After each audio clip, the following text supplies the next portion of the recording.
Hello दोस्तों, नमस्कार। स्वागत है आप सभी का एजुकेशन मंत्रा में। दोस्तों, त्रुटि संशोधन का मुद्दा एक बड़ा मुद्दा बन चुका है। आज की डेट में हर एक अभ्यर्थी सशंकित है कि कहीं उसके नियुक्ति पत्र के स्थगनादेश ना पारित हो जाए। जिनका स्कूल अलॉटमेंट हो चुका है उनको कोई प्रॉब्लम नहीं है, जाके अपने स्कूल को ज्वाइन करें। लेकिन जिनके अभी अलॉटमेंट शेष हैं या 37,339 के ऐसे अभ्यर्थी जो कि प्रतीक्षारत सूची में हैं, उनके लिए एक खासा मानसिक अवसाद का यह बिंदु है। तो कुछ ऐसे आदेश हैं जो त्रुटि संशोधन मुद्दे के लिए बेहद महत्वपूर्ण हैं, खास हैं, और इनके आधार पर कब मिलेगी, कैसे मिलेगी राहत, इन सारे बिंदुओं पर हम चर्चा करेंगे। वीडियो में आगे बढ़ें इससे पहले एक महत्वपूर्ण सूचना है, पहले उससे अवगत हो लें, फिर इसके बाद वीडियो सेशन को स्टार्ट करते हैं।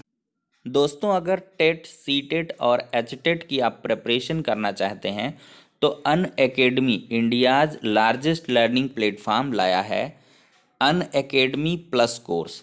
अगर हम इसके फीचर्स की बात करें तो लाइव तरीके से घर बैठे आपको पढ़ने का मौका मिलेगा, अनलिमिटेड एक्सेस मिलेगा सभी कोर्सेज के लिए, टॉप एडुकेटर्स ऑफ इंडिया के साथ पढ़ने का मौका मिलेगा एक ही प्लेटफॉर्म में, एग्जॉस्टिव कवरेज सभी पूरे सिलेबस का रहेगा, रेगुलर डाउट क्लियरिंग सेशन भी रहेगा, लाइव टेस्ट सीरीज रहेगी, स्टडी मटेरियल पीडीएफ फॉर्मेट में प्रोवाइड होगा, आंसर राइटिंग सेशन भी होगा, मेंटरशिप और गाइडेंस भी मिलेगी।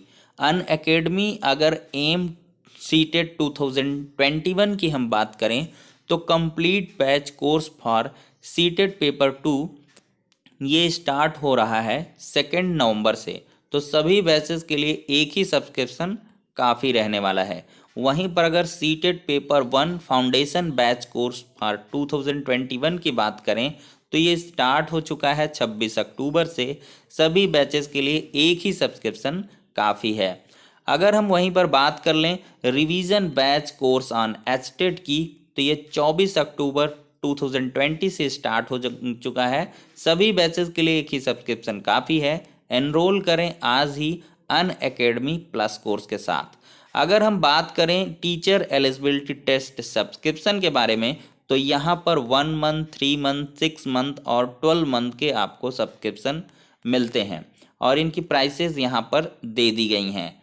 तो आप हमारे अगर रेफरल कोड का यूज़ करेंगे तो 10% का इंस्टेंट डिस्काउंट भी आपको मिलेगा। ज़्यादा जानकारी के लिए आप डाउनलोड कर सकते हैं अनअकैडमी लर्निंग ऐप। और इसके बाद जो भी कोर्सेज़ के बारे में आपको डिटेल्ड जानकारी चाहिए तो डिस्क्रिप्शन बॉक्स इस वीडियो की चेक करें, वहाँ पर डिटेल्ड में आपको जानकारी प्रोवाइड कर दी गई है।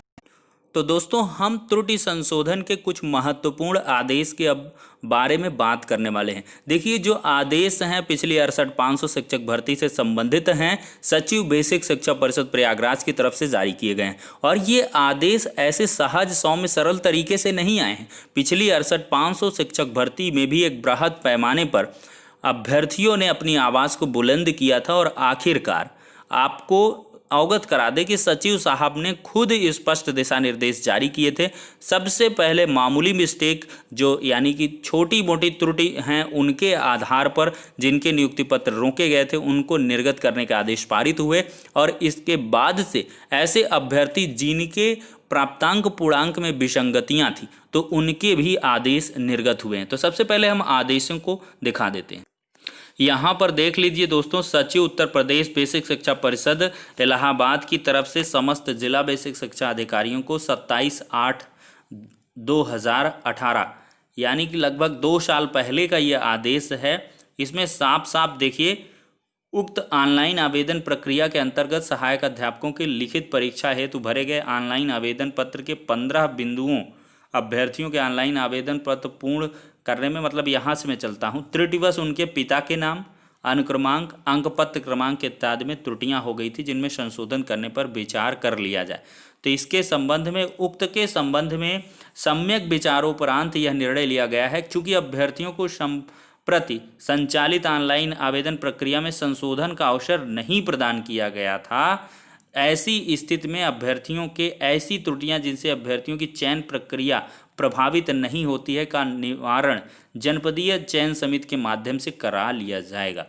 आपको निर्देशित किया जाता है कि नियुक्ति हेतु आयोजित होने वाली काउंसलिंग प्रक्रिया में अभ्यर्थियों द्वारा उनके आवेदन पत्र में पिता पति के नाम में वर्तनी त्रुटि, शैक्षिक अंक पत्र प्रमाण पत्रों में अनुक्रमांक या अंक पत्र क्रमांक में किसी अंक की त्रुटि, या फोटो पहचान पत्र में किसी प्रकार का अंतर या जो त्रुटि है, या उत्तर प्रदेश में निवास के संबंध में यदि अभ्यर्थी द्वारा गलती से नहीं पुनः लिया गया तो ऐसे प्रकरणों को जनपदीय चयन समिति के समक्ष प्रस्तुत कर समस्त सुसंगत अभिलेखों से सम्यक परीक्षण कर त्रुटि का निवारण कर लिया जाए, जिससे कोई अभ्यर्थी चयन नियुक्ति से वंचित ना रह जाए।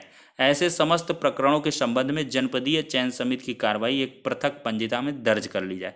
कृपया तदनुसार कार्रवाई सुनिश्चित करें। साफ सचिव साहब का लेटर बोल रहा है कि इसमें जो है जो त्रुटि संशोधन के लिए अवसर नहीं दिए गए अभ्यर्थियों को, तो किसी का चयन न प्रभावित हो, मेरिट ना प्रभावित हो, तो ऐसी विसंगतियों को जनपदीय चयन समिति के समक्ष जो है प्रत्यावेदन प्रस्तुत करके उनको कंसीडर कर लिया जाए। ये सचिव उत्तर प्रदेश बेसिक शिक्षा परिषद प्रयागराज की तरफ से लेटर था। तो ऐसे में बहुत सारे अभ्यर्थियों को राहत मिली थी और उनको कोई प्रॉब्लम क्रिएट नहीं हुई थी। तो ये तो छोटी मोटी त्रुटियों के अंतर्गत हैं, और ऐसे में छोटी मोटी त्रुटियों के लिए बहुत सारे ऐसे जनपद हैं मेरे संज्ञान में भी जिनको नियुक्ति पत्र मिला है और उनके द्वारा उतनी ज़्यादा प्रॉब्लम क्रिएट नहीं की गई। भाई परमिसिबल है, एकदम से बहुत बड़ी प्रॉब्लम नहीं है। अब कई यूट्यूबर्स के द्वारा ये कहा जा रहा है कि आप ज़बरदस्ती से अपनी कमियों को उजागर करें जिससे बाद में दिक्कत ना हो। देखिए, कमियों को उजागर करने से कहीं ना कहीं आप उन चीज़ों को हाईलाइट करते हैं। जैसे ये कोई ऐसा थोड़ी है कि कूट रचित या फर्जी तरीके से आपने नियुक्ति पत्र हासिल कर लिया, कुछ भी कर लिया। देखिए, किसी की छोटी मोटी विसंगतियां हैं तो उनके आधार पर बहुत जनपदों में नहीं रोका गया, नहीं परेशान किया गया। बहुत जनपदों में पहले रोका भी गया था, लेकिन बाद में क्या हुआ है, बीएसए साहब के स्तर से ही सचिव साहब से जैसे ओरल इंस्ट्रक्शन मिले हों, चाहे जो कुछ भी हो, उनके अकॉर्डिंग पर नियुक्ति पत्र बाद में उनके जो भी मतलब मूल प्रमाण पत्र थे उनसे मिलान करके उनको दे दिए गए। बहुत सारे ऐसे हैं। लेकिन कुछ जगह पे क्या हुआ, ज़बरदस्ती बाद में क्या हुआ, बीएसए साहब को पता नहीं कौन सा इतना ज्ञान की अनुभूति हुई, पहले तो नहीं इनको दिखाई दिया। 5-5, 6-6 क्या 10-10 के नियुक्ति पत्र लगभग एक एक जिले से मतलब गलत तरीके से उनके जारी हो गए। जिनके की टीटी ही पास आउट नहीं है, अंक पत्र जो टीटी का लगाया उसमें फर्जी मार्क्स थे, और इसके बाद जो ओरिजिनल में क्यूआर कोड के द्वारा चेकअप हुए तो उनमें कम थे। बहुतों में ये हुआ है कि बीटीसी आपका पूरा बाद में हुआ 2019 में, उनके नियुक्ति पत्र धड़ल्ले से आपने जारी कर दिए, अब उनके निरस्त कर रहे हैं, अच्छी बात है। लेकिन इसके बाद से जबरन कईयों के नियुक्ति पत्र भी रोके गए हैं, जो कि एक मानसिक प्रताड़ना का बिंदु है। अब यहीं पर बहुत सारे अभ्यर्थियों को राहत मिल गई है, लेकिन कुछ को नहीं मिल पाई है। तो 37,000 में भी ये बड़ा प्रश्न चिन्ह है। तो ऐसे में दोस्तों क्या है कि आप अपने जनपद से, जिस जनपद में आपके काउंसलिंग, वहाँ का प्रोसीजर आप लोग पता करिए, क्योंकि हर एक जनपद की अलग अलग प्रक्रिया है। हर एक जनपद के बीएसए अपना अलग अलग जो है ज्ञान प्रदर्शित करते हैं और उनके द्वारा रोके जाते हैं। अब मैं यहाँ पर बात कर लूँगा अंकीय त्रुटियों के संबंध में। यहाँ पर बाद में आपको जो है आदेश देखने के लिए मिला था परिषदीय प्राधिकरण, ये भी 68,500 से जुड़ा मुद्दा है, 11/11/2018। इसको समझिए, ये कब का है, 8वें महीने का है, और ये 11वां, लगभग 3 महीने के लंबे इंतजार के बाद देखिए ऐसे अभ्यर्थी जिनके आवेदन पत्र में पूर्णांक प्राप्तांक ज़्यादा कम वाले हैं, मतलब जिनसे मेरिट प्रभावित हुई थी, उन सभी को भी, ये काफ़ी ब्लर सा लेटर है, मुझे ऐसे ही मिला था ये, काफ़ी, चूँकि बहुत सारे लेटर रहते हैं तो इस ऐसे में दिक्कत हो जाती है। तो ऐसे अभ्यर्थियों को भी बाकायदा नियुक्ति पत्र दिए गए थे जिनसे मेरिट प्रभावित हो रही थी। तो कुल मिला के आप समझ सकते हैं दोनों प्रकार की राहतें पिछली 68,500 शिक्षक भर्ती में देखने के लिए मिली हैं। तो आप लोग भी लगातार प्रयत्नशील रहिए, प्रयास करते रहिए, और मुझे जहां तक उम्मीद है ऐसी अपडेट निकल के आ रही है कि 2 नवंबर तक कुछ खास या बेहतर हो सकता है। सोमवार की जो तिथि है उस दिन आपको किसी प्रकार का आदेश मामूली मिस्टेक वालों को देखने के लिए मिल सकता है। जिन्होंने मामूली त्रुटियां की हैं, छोटी मोटी विसंगतियां हैं, तो उनके नियुक्ति पत्र के निर्गमन के संबंध में सचिव साहब से आदेश देखने के लिए मिल सकते हैं, क्योंकि कई जिला बेसिक शिक्षा अधिकारियों के द्वारा लेटर भेजे गए हैं और परीक्षा की गई है कि आखिरकार इन बिंदुओं का निवारण किस प्रकार से किया जाए। तो ऐसे में आपको राहत मिलने की उम्मीद है। 2 नवंबर तक का इंतज़ार करिएगा और मैं भी सोचता हूं कि ऑर्डर आ जाए सुप्रीम कोर्ट का, तब आप लोग एक साथ इकट्ठे होके इन चीज़ों को विरोध करिए। जो गलत है तो गलत है, छोटी मोटी विसंगतियों पर नियुक्ति पत्र नहीं रुकने चाहिए। माननीय हाई कोर्ट के कई सारे डिसीजन हैं जिनके आधार पर छोटी मोटी त्रुटियों वालों को नियुक्ति पत्र दिए गए हैं, जिनसे चयन प्रक्रिया बाधित ना हो। और उस पर जज साहब कोई जज साहब ने कहा कि ये स्पेशल कंडीशंस पर दिए गए हैं, लेकिन स्पेशल कंडीशंस बहुत सारे में है। हाई कोर्ट के खुद के सिंगल बेंच के कई आदेश हैं, 5 से 6 आदेश मेरे पास हैं जिनके आधार पर आपको राहत मिली है, और 4 से 5 आदेश ऐसे भी हैं जिन पर राहत नहीं भी मिली है।